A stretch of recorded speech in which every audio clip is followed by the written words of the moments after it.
साल पहले यूएई और सऊदी अरब में बहुत गुर्बत थी। पाकिस्तान किस हाल में था? तकरीबन 50 साल पहले लंदन से उम्रा करने पहली मर्तबा जाने का इत्तेफाक हुआ। अव्वल कोई फ्लाइट लंदन से जद्दा जाने के लिए डायरेक्ट नहीं मिली तो ब्रिटिश एयरवेज उस जमाने में बीओएसी होता था, उसके जरिए बैरूत आना पड़ा और एक रात रुककर दूसरे दिन खलीज एयरवेज से जद्दा गया। जद्दा एयरपोर्ट पहुंचकर बड़ी हैरत हुई। बहुत छोटा एयरपोर्ट था, बगैर एयर कंडीशनर और छत पाकिस्तानी चादरों की बनी हुई थी। सीमेंट की बेंचों पर बैठना पड़ा। जून का महीना था, बेंच गर्मी से तप रहे थे। खड़े खड़े इमिग्रेशन से फारिग हुए। उन दिनों इंटरनेशनल पासपोर्ट से उम्रा करने की इजाजत थी, अलबत्ता हज के लिए हज पासपोर्ट बनता था। उन दिनों कराची का एयरपोर्ट मुकम्मल एयर कंडीशन होता था। खूबसूरत और मजबूत छतें, होटल लाउंज हर तरह की सहूलतों से रास्ता था। अक्सर लोग उसकी छत की सैर भी करते थे और अपने रिश्तेदारों को अलविदा भी करते थे। पूरी दुनिया की एयरलाइंस का झमघट्टा लगा रहता था, जबकि जद्दा में चंद फ्लाइटें आती जाती थी। मुसाफिरों के आराम के लिए कोई सहूलतें नहीं थी। उसी फ्लाइट में एक पाकिस्तानी से मुलाकात हुई, वो भी उम्रे की सादत हासिल करने आए थे। एयरपोर्ट से बाहर आते किसी मोअल्लिम की जरूरत होती थी, जो उसी हज और उम्रे की सऊदी फीसें लेकर अपना गुजारा करते थे। बहुत गुर्बत थी, अभी तेल के कुएं खुदाई के मराहिल में थे। मालूम करने पर पता चला कि जद्दा बहुत छोटा शहर है, जहाँ बहुत छोटे मुसाफिर खाने होते हैं। ऐसे ही एक मुसाफिर खाने में हम दोनों ठहर गए। सिर्फ एक लंबी सड़क होती थी, शाराए अब्दुल अजीज, और इलाके का नाम बलद था,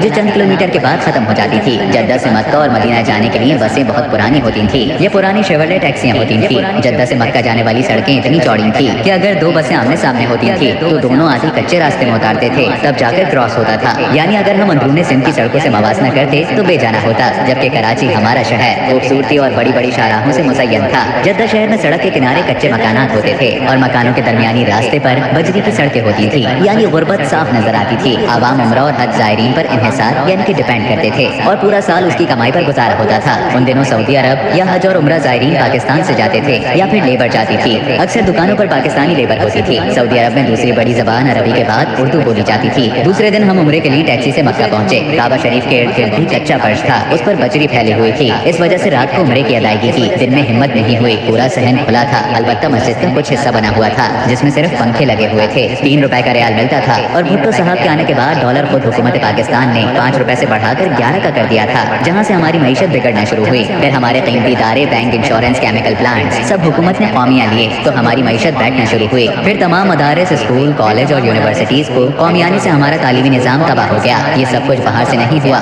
खुद हमारे हाथों से हुआ। हमारी कौमी एयरलाइन PIA दुनिया की तीसरी बड़ी एयरलाइन थी, जिसने कई दूसरी एयरलाइंस मसलन सिंगापुर एयरलाइंस, बेल्जियम की Sabina air, Turkish air, Saudi airlines और सबसे आखिर में अमारात एयरलाइंस बना कर दी और खुद आज आखिरी दर्जे की मकरूज एयरलाइनों में शुमार होती है। उम्रे की सादत हासिल करके हम मक्का से मदीना रवाना हुए। 8 घंटे की मसाफत तय करके उसी पगडंडी नुमा सड़कों से मदीना पहुंचे। यहाँ भी गुर्बत का वही हाल था। मुसाफिर खाने और फिर खाने पीने की अशिया ढाबे नुमा होटल से खाकर थक गए। वापस उसी जद्दा एयरपोर्ट पहुंचे। मोअल्लम से पासपोर्ट वापस लेकर जहाज में बैठे और अपने प्यारे मुल्क की एयरलाइन में कराची आ गए। इत्तेफाक से उसी साल दोबारा लंदन जाते हुए पहली मर्तबा PIA का तैयारा बैरूत के बजाय बरास्ता दुबई उतरा तो बताया गया यहाँ 2 घंटे जहाज रुकेगा। जहाज से उतरे तो गर्म गर्म हवा का झटका लगा। ऊपर से आने वाली बस इंतहाई थकी हुई, बगैर एयर कंडीशनर रही सही कसर पूरी कर रही थी। एयरपोर्ट के ट्रांजिट एरिया पहुंचे। यहाँ भी सऊदी अरब की तरह एयरपोर्ट कच्ची चादरों से बना, बगैर एयर कंडीशन था। यहाँ 100% अमला पाकिस्तानी था। ड्यूटी फ्री शॉप्स पर बहुत सस्ती चीजें फरोख्त हो रही थी। फिर 2 घंटे गर्मी बर्दाश्त करके वापस अपने जहाज में उन्हीं 3 टूटी फूटी बसों से आए और फिर जहाज की ठंडी मशीनों से लुत्फअंदोज होते हुए तो PIA जिंदाबाद बेख्तियार मुंह से निकला। फिर 20 साल बाद 1992 में बेगम के हमरा हज के लिए गए तो आंखें खुली की खुली रह गईं। कहाँ वो जद्दा एयरपोर्ट 3 की चादरों का